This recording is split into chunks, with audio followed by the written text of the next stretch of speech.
주식에서 900만 원을 벌었는데 세금으로 138만 원이 빠졌습니다. 수익률 15%를 기록했어도 실제 손에 쥐는 돈은 훨씬 적죠. 열심히 분석하고 투자해서 어렵게 번 수익인데 세금으로 빠져나가면 허탈하잖아요. 그래서 투자 잘하는 것만큼 세금을 줄이는 것도 중요합니다.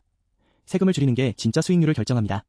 오늘 알려드릴 ISA 계좌하나면 이 세금 문제를 정면으로 해결합니다. 예금 주식 ETF 펀드를 한 바구니에 담아 굴리면서 세금까지 깎아주는 구조인데요.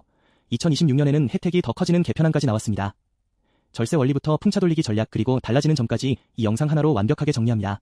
끝까지 보시면 분명 이걸 왜 진작 안 했지 이런 생각이 드실 겁니다. 준비되셨으면 바로 시작하겠습니다. ISA는 개인종합자산 관리 계좌입니다. 영어 약자로 ISA라고 부릅니다.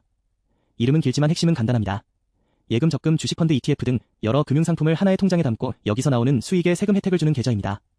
왜 만능통장이라고 부르냐면 보통 예금은 예금 계좌, 주식은 증권 계좌 이렇게 따로따로 만들잖아요. ISA는 이걸 하나로 합쳤습니다. 그리고 합친 게 끝이 아니라 세금까지 깎아주는 겁니다. 보통 이자나 배당이 생기면 15.4%를 자동으로 떼어갑니다. 소득세 14%에 지방소득세 1.4%를 합친 거죠. 100만 원 이자가 붙으면 15만 4천 원은 바로 빠져나갑니다. 그런데 ISA 안에서는 다릅니다. 일정 금액까지 아예 세금이 없고 초과분도 9.9%라는 낮은 세율로 분리과세됩니다. 같은 100만 원. 이자인데 일반 계좌는 15만 4천 원, ISA는 영원히 될 수 있다는 뜻입니다. ISA 유형은 세 가지가 있습니다. 가장 인기 있는 건 중개형입니다. 주식과 ETF를 직접 매매할 수 있어서 투자를 직접 하시는 분들에게 딱이죠. 신탁형은 금융사가 대신 운용하고 일임형은 전문가에게 완전히 맡깁니다. 투자 경험이 적으신 분들은 신탁형이나 일임형도 고려해보세요. 중요한 건 의무 가입 기간입니다. 최소 3년을 유지해야 절세 혜택을 온전히 받을 수 있습니다. 다만 3년이 지나도 계속 유지 가능한 만기는 최대한 길게 설정하세요. 이유는 뒤에서 자세히 설명드립니다. ISA의 가장 강력한 무기 바로 손익통산입니다. 이게 진짜 핵심이거든요. 잘 들어보셔야 합니다. 일반 계좌에서는 수익난 상품마다 각각 세금을 매깁니다. 예를 들어볼게요. A펀드에서 500만 원 손실비, ETF에서 900만 원 수익이면 일반 계좌에서는 손실을 무시하고 900만 원 전체의 세금을 매깁니다. 500만 원이나 잃었는데 세금은 900만 원 기준으로 내는 거죠. 억울하지 않으세요? 그런데 ISA는 완전히 다릅니다. 통장 안에 모든 상품을 합산해서 이익에서 손실을 뺀 순수익에만 세금을 계산합니다. 방금 사례로 보면 900만 원에서 500만 원을 빼서 순수익 400만 원에만 과세하는 겁니다. 과세 대상이 900만 원에서 400만 원으로 확 줄어드는 거죠. 여기에 비과세 한도까지 적용됩니다. 일반형 ISA는 순수익 중 200만 원까지 비과세, 서민형이나 농어민형은 무려 400만 원까지 비과세입니다. 비과세 한도를 넘는 초과분도 9.9%만 내면 됩니다. 일반 계좌의 15.4%와 비교하면 약 36%나 세금이 줄어드는 겁니다. 정리하면 세 단계로 절세가 됩니다. 첫째, 손익통산으로 과세 대상 금액 자체를 줄이고, 둘째, 비과세 한도로 세금을 없애고, 셋째, 초과분도 낮은 세율로 냅니다. 이 세 가지가 동시에 작동하니 절세 효과가 정말 강력한 겁니다. 이론만 들으면 와닿지 않으니 숫자로 직접 비교해보겠습니다. 첫 번째 사례입니다. S&P 500 ETF에서 500만 원 손실, 나스닥 ETF에서 900만 원 수익, 이런 상황이 생겼다고 해보죠. 일반 계좌라면 어떻게 될까요? 수익 900만 원 전액에 과세됩니다. 세금이 약 138만 원입니다. 같은 상황을 서민형 ISA로 보면 손익통산 후 순수익은 400만 원, 서민형 비과세 한도가 400만 원이니까 세금은 0원입니다. 138만 원을 통째로 아끼는 거죠. 138만 원이면 적은 돈이 아닙니다. 한 달 생활비에 해당하는 금액을 계좌 선택 하나로 절약한 겁니다. 두 번째 사례를 보겠습니다. 배당 수익 300만 원이 나왔고 다른 투자에서 100만 원 손실입니다. 일반형 ISA에 담았다면 손익통산 후 순수익은 200만 원, 비과세 한도 200만 원 이내니까 역시 세금은 0원입니다. 일반 계좌였으면 약 46만 원을 세금으로 냈을 겁니다. 같은 투자 같은 수익인데 계좌 하나 차이로 수십만 원에서 100만 원 이상 세금이 달라진다는 겁니다. 이걸 1년이 아니라 10년, 20년 반복하면 절세 금액이 수천만 원이 됩니다. 복리 효과까지 더하면 차이는 더 벌어지죠. 그래서 투자를 시작할 때 ISA부터 만들어야 하는 겁니다. ISA의 비과세 한도는 통장 한 개당 1을 적용입니다. 한번 해지하면 혜택이 소진되죠. 여기서 아까운 생각이 들 수 있는데 꿀팁이 있습니다. 해지 후 새 ISA를 바로 개설하면 비과세 한도가 다시 리셋됩니다. 이걸 활용한 게 바로 3년 풍차 돌리기 전략입니다. 이름이 왜 풍차냐면 풍차 날개가 돌아가듯이 해지와 개설을 반복하면서 혜택을 계속 갱신하기 때문입니다. 사이클을 설명드리겠습니다. 1년 차에 ISA를 개설하고 납입을 시작합니다. 2년, 3년 차에 꾸준히 납입하면서 운용을 계속합니다. 3년 만기가 되면 해지해서 비과세 혜택을 수령합니다.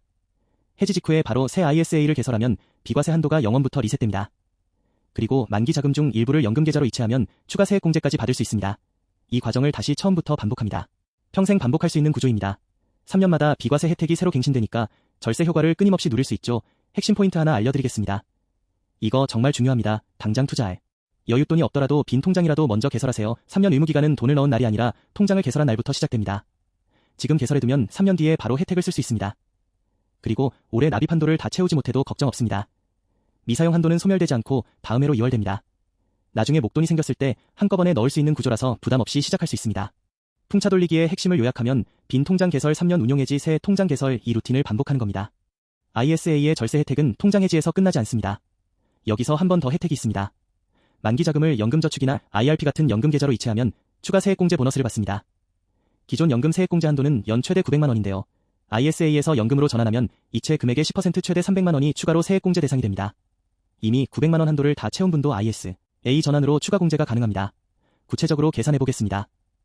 ISA 3년 운용 후 3천만 원을 연금 계좌로 이체하면 추가 세액공제 대상은 3천만 원의 10%인 300만 원 총급여 5,500만 원 이하라면 16.5% 공제율이 적용돼서 약 49만 5천 원을 환급받습니다. 총급여 5,500만 원 초과라면 13.2% 적용으로 약 39만 6천 원을 환급받습니다. 연말정산 때 40만 원에서 50만 원을 곧바로 돌려받는 겁니다. ISA 비과세 혜택에 더해서 연금 전환 환급까지 받으니 이중으로 절세가 되는 구조입니다. 다만 주의할 점이 있습니다. 연금 계좌로 이체할 때는 ISA 안의 주식이나 펀드를 전부 매도해서 현금으로 만들어야 합니다. 그리고 통장 해지일로부터 60일 이내에 연금 계좌에 입금해야 합니다. 60일이 지나면 추가 세액공제를 받을 수 없으니 해지 전에 연금 계좌를 미리 준비해두는 게 좋습니다. 캘린더에 날짜를 꼭 표시해두세요. 이 한 가지만 놓치지 않으면 보너스 절세를 확실히 챙길 수 있습니다. 정부가 ISA 혜택을 대폭 확대하는 세법 개편안을 추진하고 있습니다. 아직 국회 통과 전이라 확정이 아닌 추진 중인 점 유의하셔야 합니다. 하지만 방향성은 명확합니다. 핵심 변경 내용을 정리합니다. 첫째, 납입 한도가 2배로 늘어납니다. 연 2천만 원에서 연 4천만 원으로 확대됩니다. 총 한도도 1억 원에서 2억 원으로 올라갑니다. 둘째, 비과세 한도도 크게 올라갑니다. 일반형은 200만 원에서 500만 원, 서민형은 400만 원에서 무려 1000만 원으로 올라갑니다. 2.5배나 늘어나는 겁니다. 이 변화가 정말 큰 이유가 있습니다. 앞서 본 풍차 돌리기와 결합하면 3년마다 1000만 원씩 비과세 혜택을 받을 수 있다는 뜻이니까요. 셋째, 국내 투자형 ISA가 새로 생깁니다. 기존에는 이자 배당 소득이 연 2천만 원을 넘는 분들은 ISA 가입 자체가 불가능했습니다. 새 유형이 도입되면 이런 금융소득 종합과세 대상자도 ISA로 절세할 수 있게 됩니다. 넷째, 연금 전환 세액공제 상한도 300만 원에서 600만 원으로 늘리는 법안이 발의된 상태입니다. 이 개편안이 확정되면 ISA는 단순 절세 상품을 넘어서 중산층과 자산가 모두를 아우르는 핵심 자산 형성 도구가 될 전망입니다. ISA를 제대로 활용하려면 가입 전에 반드시 챙길 게 있습니다. 하나씩 짚어드리겠습니다. 첫째, 만기를 최대한 길게 설정하세요. 이게 왜 중요하냐면 가입할 때 서민형이었어도 나중에 소득이 올라서 자격에서 탈락할 수 있습니다. 하지만 이미 개설한 계좌는 강제 해지 전까지 기존 혜택이 그대로 유지됩니다. 만기를 길게 잡아두면 소득이 오른 뒤에도 서민형 비과세 한도를 계속 적용받습니다. 둘째, 가입 자격을 확인하세요. 금융소득종합과세 대상자는 현행 일반형 서민형 ISA에 가입할 수 없습니다. 가입 전 세계 과세 기간 중 1회라도 이자, 배당 소득이 2천만 원을 초과했다면 해당됩니다. 셋째, 서민형 요건을 확인하세요. 총급여 5천만 원 이하 또는 종합소득 3,800만 원 이하여야 합니다. 서민형이 비과세 한도가 2배라서 해당되시면 꼭 서민형으로 가입하세요. 넷째, 기존 ISA 보유 여부입니다. 1인 1계좌 원칙이라 기존 계좌를 해지해야 새 계좌를 개설할 수 있습니다.